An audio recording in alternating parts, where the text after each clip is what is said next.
Assalamualaikum warahmatullahi wabarakatuh. Puji beserta syukur marilah kita panjatkan kepada Allah SWT yang telah memberikan beribu-ribu nikmat. Tidak lupa sholawat dan salam tercurahkan kepada Nabi Muhammad SAW, keluarganya beserta sahabat. Semoga kita semua mendapatkan syafaatnya dan mendapat petunjuk hingga hari kiamat nanti. Amin amin ya rabbal alamin. Hadirin rahimakumullah. Pada kesempatan kali ini saya akan membawakan materi dengan tema indahnya toleransi dalam agama Islam. Islam mengajarkan umatnya untuk menerapkan perilaku terpuji dalam kehidupan sehari-hari.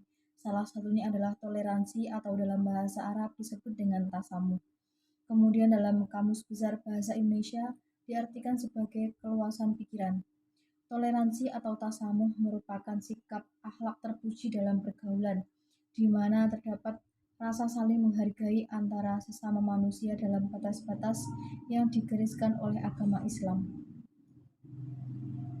Hadirin rahimakumullah, toleransi dalam pandangan Islam adalah sikap saling menghargai dan menghormati keyakinan dan agama orang lain, bukan menyamakan atau mencampur adukkan agama lain dengan keyakinan Islam itu sendiri. Terkait toleransi ini, Allah Subhanahu wa taala berfirman dalam surah Al-Kafirun ayat 6, Bismillahirrahmanirrahim, lakum dinukum waliyadin, yang artinya untukmu agamamu dan untukku agamaku. Ayat ini menjelaskan bahwa tidak ada tukar-menukar dengan pengikut agama lain dalam hal peribadahan kepada Tuhan. Wahai orang kafir, untukmu agamamu, yakni kemusyrikan yang kamu yakini, dan untukku agamaku yang telah Allah pilihkan untukku. Sehingga aku tidak akan berpaling ke agama lain. Inilah jalan terbaik dalam hal toleransi antar umat beragama dalam urusan peribadatan kepada Tuhan. Kemudian dalam surah Al-Bayyinah juga disebutkan tentang peringatan untuk melepaskan fanatisme yang merupakan musuh dari toleransi, di mana selama orang-orang masih berpegang pada fanatisme apapun, baik itu fanatisme agama, kesukuan, dan sebagainya, toleransi maka sukar dicapai. Hadirin rahimakumullah, toleransi Islam haruslah seiring dengan kebenaran. Jika toleransi itu menciderai nilai-nilai kebenaran, bertentangan dengan akidah dan keyakinan, nilai kemanusiaan atau menzalimi kelompok lain, toleransi itu menjadi batal dan tidak boleh dilakukan. Islam menganjurkan umatnya untuk tidak memaksa seorang pun untuk memeluk agama Islam. Islam adalah agama yang jelas dan gamblang tentang semua ajaran dan bukti kebenarannya, sehingga tidak perlu memaksakan seseorang untuk masuk ke dalamnya. Orang yang mendapat hidayah, terbuka, lapang dadanya, dan terang mata hatinya, pasti akan masuk Islam dengan bukti yang kuat. Kemudian dalam tafsir Ibnu Katsir disebutkan bahwa dan barang siapa yang buta mata hatinya, tertutup penglihatan dan pendengarannya, maka tidak layak baginya masuk Islam dengan paksa.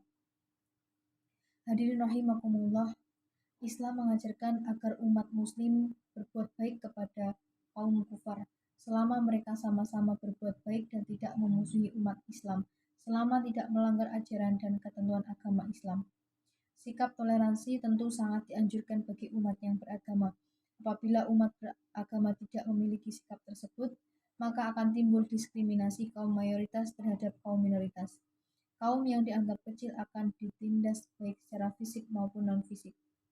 Dalam Islam, toleransi berlaku bagi semua orang, baik sesama muslim maupun non-muslim. Yusuf Qaradawi dalam bukunya Ghair al-Muslimin fi al-Mujtama al-Islam menyebutkan ada 4 faktor utama yang menyebabkan toleransi selalu mendominasi perilaku umat Islam terhadap non-muslim, yaitu yang pertama adalah keyakinan terhadap kemuliaan manusia, apapun agamanya, kebangsaannya, dan kerukunannya. Dan sungguh kami telah memuliakan anak cucu Adam, dan kami angkut mereka di darat dan di laut, dan kami beri mereka rezeki dari yang baik-baik, dan kami lebihkan mereka di atas banyak makhluk yang kami ciptakan dengan kelebihan yang sempurna. Quran Surat Al-Isra ayat 70. Yang kedua, perbedaan bahwa manusia dalam agama dan keyakinan merupakan realitas yang dikehendaki Allah SWT yang telah memberi mereka kebebasan untuk memilih iman dan kufur. Jikalau Tuhanmu menghendaki, tentu Dia menjadikan manusia umat yang satu, tetapi mereka senantiasa berselisih pendapat. Quran Surat Hud ayat 118. Kemudian yang ketiga, seorang muslim tidak dituntut untuk mengadili kekafiran seorang atau menghakimi sesatnya orang lain. Allah sajalah yang akan menghakiminya nanti. Kemudian dalam Quran Surat Al-Hajj 68 yang artinya, dan jika mereka membantah engkau, maka katakanlah, Allah lebih tahu tentang apa yang kamu kerjakan. Kemudian pada Quran Surat Al-Hajj ayat 69 yang artinya, Allah akan mengadili di antara kamu pada hari kiamat tentang apa yang dahulu kamu memperselisihkannya. Selanjutnya yang keempat, keyakinan bahwa Allah SWT memerintahkan untuk berbuat adil dan mengajak kepada budi pekerti mulia. Meskipun kepada orang musyrik, Allah juga mencela perbuatan zina, meskipun terhadap kafir. Quran Surat Al-Ma'idah ayat 8 yang artinya, hai orang-orang yang beriman, hendaklah kamu menjadi orang yang selalu menegakkan kebenaran karena Allah, menjadi saksi dengan adil, dan janganlah sekali-kali kebencianmu terhadap suatu kaum mendorong kamu untuk berlaku tidak adil. Berlaku adillah, karena adil itu lebih dekat dengan takwa, dan bertakwalah kepada Allah, sesungguhnya Allah Maha mengetahui apa yang kamu kerjakan. Hadirin rahimakumullah, memiliki sikap toleransi adalah suatu keharusan dalam Islam. Islam sendiri mengandung pengertian agama yang damai, selamat, dan menyerahkan diri. Islam adalah rahmatan lil alamin, agama yang menjadi rahmat bagi seluruh alam. Islam selalu menawarkan dialog dan toleransi dalam bentuk saling menghormati dan tanpa paksaan. Kemudian dalam sejarah Islam, Nabi telah memberikan banyak contoh yang mengajarkan kepada kita pentingnya toleransi. Di antaranya diceritakan Nabi Muhammad SAW memberi makan seorang Yahudi miskin setiap hari dengan terus menghargai keyakinannya tanpa memaksakan agama Islam baginya. Dalam kisah lain diriwayatkan oleh Imam Bukhari bahwa suatu ketika ada jenazah orang Yahudi yang melintas di sebelah Nabi Muhammad dan para sahabat. Seketika Nabi berhenti dan berdiri, kemudian salah seorang sahabat berkata, "Kenapa engkau berhenti ya Rasulullah? Padahal itu adalah jenazah orang Yahudi." Nabi berkata, "Bukankah dia juga manusia?" Subhanallah. Dari contoh di atas, hendaknya kita sebagai umat Nabi Muhammad atau sebagai muslim terus berupaya membiasakan diri dengan perilaku toleransi, terutama dalam hal ini memberikan kemudahan dalam bermuamalah, bukan memaksakan keyakinan. Kita sebagai umat Islam yang tinggal di negara yang memiliki keanekaragaman budaya, agama, dan daerah, wajib memiliki sifat toleran, terlebih toleransi antar umat beragama.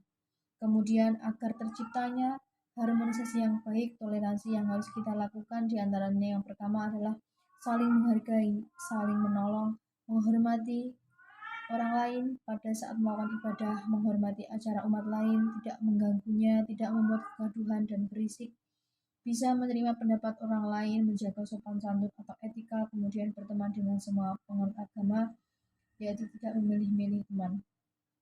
Dengan begitu, sikap toleransi antar umat beragama akan terjalin sehingga tidak akan terjadi perpecahan dan dapat mempererat hubungan sama manusia.